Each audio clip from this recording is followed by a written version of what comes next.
Hello guys, welcome to trade FN with Akash. तो आज fin Nifty की एक्सपायरी थी और फिन निफ्टी में हमने कल 100 पॉइंट का नो ट्रेड जोन दिया था। वो था 23,950 और 23,850। ये 100 पॉइंट में फिन निफ्टी प्रीमियम डीके करने वाला था। यहाँ पे हमको कॉल साइड या पुट साइड एंट्री नहीं मिलने वाली थी। जब भी जोन ब्रेक होगा हम तब वो साइड पे पोजीशन बनाने वाले थे। ठीक है। तो आज 9:15 से लेके 11:15 तक मतलब 2 घंटे मार्केट ने हमारे नो ट्रेड जोन में ही काम किया। तो यहाँ पे सबके एसएल ही हिट हुए होंगे, क्योंकि यहाँ पे मार्केट कुछ भी नहीं करने वाला था। जैसे ही हमको 950 के ऊपर क्लोजिंग मिली, उसके बाद हमारा पहला टारगेट था 24,100 और दूसरा टारगेट था 24,150। तो ये दोनों भी टारगेट हमको 1 बजे तक ही मिल गए थे। और उसके बाद 24,350 तक भी फिन निफ्टी गया था। तो फिन निफ्टी में आज अच्छा मुंह था, अच्छा पैसा बना होगा सबका। ठीक है, दिवाली की शुरुआत भी अच्छी हो गई है। और जो क्लोजिंग थी, मतलब अ, अभी मार्केट यहाँ से कितना ऊपर जा सकता है, कंफर्म जाएगा या नहीं जाएगा, तो वो कंफर्मेशन हमको मिलने वाला था 24,200 पे। तो 200 पे स्ट्रॉन्ग क्लोजिंग दी है मार्केट ने। तो अभी मार्केट फिन निफ्टी अच्छा ऊपर जाने की कोशिश कर सकता है। तो कल अगर मार्केट 24,350 के ऊपर अगर ट्रेड करता है, तो फिर हमको पहला टारगेट 24,450 और दूसरा टारगेट 24,500 550 मिल सकता है। और अगर हम 500 के ऊपर क्लोज करते हैं, तो फिर नेक्स्ट वीक फिन निफ्टी में अच्छा मूव आ सकता है 25,000 तक। ठीक है। और कल एक्सपायरी है बैंक निफ्टी की। तो बैंक निफ्टी में हमने जैसे ही हमारा जो लेवल था 51,600, इसके ऊपर अगर मार्केट जाता है तो फिर हमको अच्छा मूव मिलने वाला था। और हमारा टारगेट था 52,000। तो 52,000 भी टारगेट आ गया और 52,300 तक भी 300 भी क्रॉस किया था फिर बैंक निफ्टी ने। और कल के लिए अगर बैंक निफ्टी 52,200 के ऊपर ही 9:30 तक ट्रेड करता है, तो फिर हमको पहला टारगेट 52,600 मिल सकता है। ठीक है। और दूसरा टारगेट मुश्किल है, पर वो भी आ सकता है। जैसे बैंक निफ्टी रैली दिखा रहा है तो कुछ भी हो सकता है। तो 53,000 भी टारगेट आ सकता है। बट मेरा जो टारगेट रहेगा, मैं प्रॉफिट बुक करूंगा 52,600 पे। यही मेरा डे का टारगेट रहेगा कल के लिए। ठीक है। और पुट की पोजीशन मैं तभी बनाऊंगा जब बैंक 52,000 के नीचे जाएंगे, मतलब यहाँ पे। इसके नीचे अगर मुझे क्लोजिंग मिलती है 15 मिनट की, तो ही मैं पुट साइड का ट्रेड लूंगा, नहीं तो मैं कल बैंक निफ्टी में ओनली कॉल साइड ही प्रीफर करूंगा ट्रेड करना। ठीक है। तो कल सिर्फ ये ध्यान रखना है बैंक निफ्टी में कि 50, क्योंकि 2 दिन अच्छा मुआ है तो प्रीमियम भी अच्छे स्पाइक हुए होंगे। ठीक है। तो 52,200 के ऊपर अगर बैंक निफ्टी 15 मिनट कैंड 9:30 तक, मतलब आधा 30 मिनट्स 45 मिनट्स अगर मार्केट 52,200 के ऊपर ट्रेड करता है, तो ही हम लॉन्ग पोजीशन बनाएंगे, नहीं तो मार्केट साइडवेज ही कल एक्सपायरी रख सकता है। शायद ये भी हो सकता है। ठीक है। और अगर किसी को डाउन साइड पुट वगैरह लेना है, तो फिर वो 52,000 के नीचे ही ट्राई कर सकता है, नहीं तो कल के लिए पुट अवॉइड करो। ठीक है। और फिर निफ्टी की एक्सपायरी है, तो देखो थर्सडे को निफ्टी की एक्सपायरी है। तो ये जो ट्रेंड लाइन मैंने रेड कलर की ट्रेंड लाइन आपको दिख रही है, ये मैं आपको बड़े टाइम फ्रेम में दिखाता हूँ। हाँ, तो देखो 30 सितंबर और 1 अक्टूबर। तो यहाँ से जो निफ्टी में फॉल स्टार्ट हुआ था, जो 1,000 पॉइंट के ऊपर निफ्टी गिरी थी, तो ये जो ट्रेंड लाइन थी वो आज निफ्टी ने विथ डब्ल्यू पैटर्न ब्रेक किया है। और ये इतना रिलायबल क्यों है, क्योंकि आज निफ्टी सुबह गिरी, कल भी गिरी थी, आज भी गिरी। ठीक है। कल मॉर्निंग में निफ्टी में फॉल आया था, उसके बाद रिकवरी आई। आज मॉर्निंग में निफ्टी में फॉल आया, उसके बाद रिकवरी आई। मतलब लोगों को पुट में बिठाया गया है और बड़े प्लेयर ने कॉल साइड पोजीशन बनाई है। ठीक है। तो ये डब्ल्यू पैटर्न का ब्रेकआउट कंफर्म कब होगा, जब निफ्टी 24,500 के ऊपर 15 मिनट की कैंडल क्लोज करेगा। अगर 15 मिनट की कैंडल क्लोज करता है 24,500 के ऊपर, तो फिर हम 25,000 तक भी जा सकते हैं और फिर वापस वहां से फॉल स्टार्ट होगा। दिवाली के बाद। तो निफ्टी में कल के लिए, कल या परसों के लिए सिर्फ हमको ये ध्यान रखना है कि ये जो 50 पॉइंट है, 50 पॉइंट ऊपर और 50 पॉइंट नीचे, मतलब अभी निफ्टी क्लोज हुई है 24,450 पे, तो उसका 50 पॉइंट ऊपर 25,000 और नीचे 24,400। तो अगर 24,500 कल अगर निकालता है तो ही हम कॉल साइड में जाएंगे।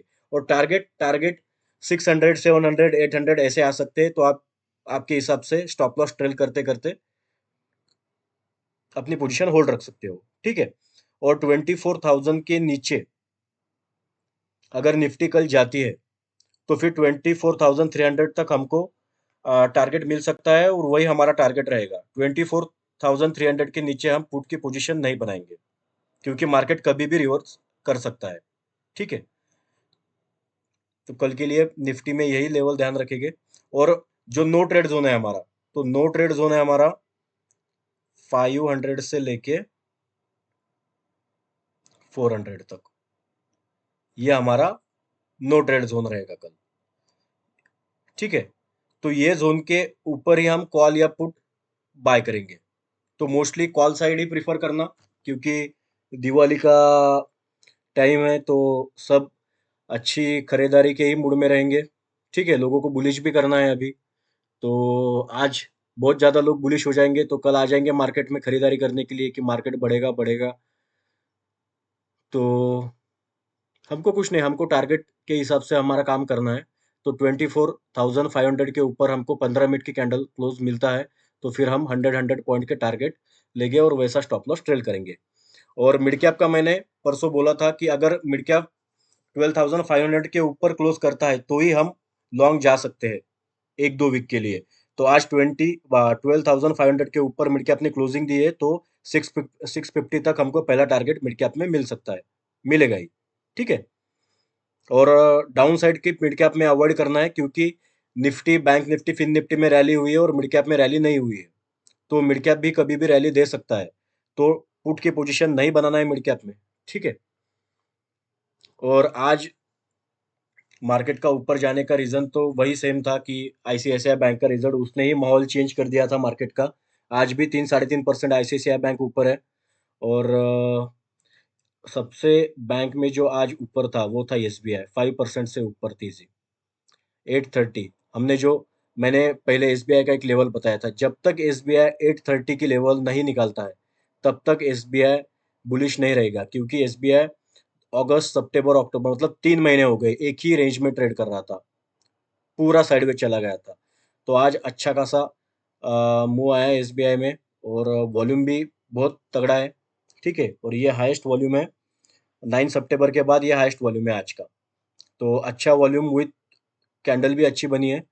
तो अगर एसबीआई कल 830 के ऊपर अगर सस्टेन करता है, तो फिर अगले 1 महीने तक हम एसबीआई 900 को टच करते हुए देखेंगे। तो अगर किसी को एसबीआई में इन्वेस्ट करना है तो वो कर सकता है, ये जाएगा अच्छा, ठीक है। बैंक ऑफ बड़ौदा, मैंने जो टॉप 5 पिक्स पावरफुल स्टॉक बताए थे दिवाली के लिए, तो उसमें बैंक ऑफ बड़ौदा बताया था मैंने, तब बैंक ऑफ बड़ौदा चालू था 242 पे।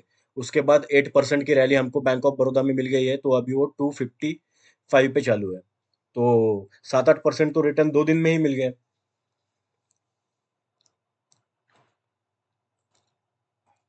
तो कल बैंक निफ्टी में no trade zone, no trade zone तो बस 52,200,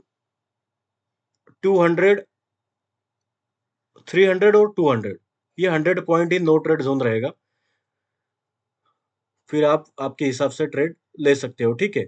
और अभी 3 दिन बाकी है ये वीक खत्म होने के लिए, ठीक है। और फ्राइडे को मुहूर्त ट्रेडिंग है, तो फ्राइडे तक कोशिश करो कि पुट साइड की पोजीशन नहीं बनाना है, लॉन्ग साइड का ही देखोगे। मार्केट साइडवेज टू बुलिश ही रहेगा। मैंने कल भी बोला था कि मार्केट अब 1 वीक साइडवेज टू बुलिश रहेगा, तो आज साइडवेज टू बुलिश नहीं, कुछ ज्यादा ही बुलिश था, तो कल भी ऐसा ही रह सकता है। उसके हिसाब से ही आप ट्रेड करना, ठीक है। तो और ये वीडियो लाइक, शेयर और चैनल को सब्सक्राइब जरूर करना, ठीक है। और जो मैंने दिवाली के लिए 5 पावरफुल स्टॉक का वीडियो बनाया था वो भी आप देख सकते हो। और ज़्यादा हेवी क्वांटिटी में दिवाली में बाय नहीं करना है, क्योंकि दिवाली के बाद सेलिंग वापस से स्टार्ट होने वाली है। मैं पिछले 15 दिन से एक ही बात बोल रहा हूँ कि दिवाली में सबको बुलिश करना है। स्टॉक मार्केट की देखो, मतलब मूवी में कैसा एडवर्टाइज आता है, वैसा ही स्टॉक मार्केट का एडवर्टाइज मतलब क्या रहता है, ये दिवाली रहता है कि यहाँ पे लोगों को चिपकाया जाता है माल, क्योंकि दिवाली में लोग खरीदारी करने को आते हैं। तो यही टाइम रहता है कि अगर फिर फर्दर फॉल मार्केट में अगर करना है तो दिवाली में लोगों को बुलिश करो, क्योंकि मतलब उनको ज्यादा कुछ एफर्ट्स लगाने नहीं पड़ते हैं, लोग अपने आप ही बुलिश हो जाते हैं दिवाली में। ठीक है, तो दिवाली के बाद फॉल आने ही वाला है, आएगा ही। तो उसके हिसाब से मुहूर्त ट्रेडिंग में स्टॉक मतलब मैं कैसा खरीदता हूँ, अगर मुझे 5-6 स्टॉक में बाइंग करनी होगी तो मैं 1000, 2000, 3000, 5000 बस ऐसे अमाउंट में उनमें इन्वेस्ट करूंगा, बस मुहूर्त ट्रेडिंग के लिए। तो वैसा ही आप करना, ज़्यादा हेवी क्वांटिटी नहीं लेना है। और आपके स्टॉक में अगर कुछ आपके पोर्टफोलियो में ऐसे स्टॉक हो गए जिसमें अच्छा फॉल वगैरह आया होगा, तो उसमें अभी एवरेज मत करो, ये टाइम एवरेज करने का नहीं है, ये भी याद रखना है। ठीक है, तो चैनल को सब्सक्राइब करो और शेयर करो मेरे वीडियोस आप दोस्तों के पास। ठीक है, तो थैंक यू गाइस।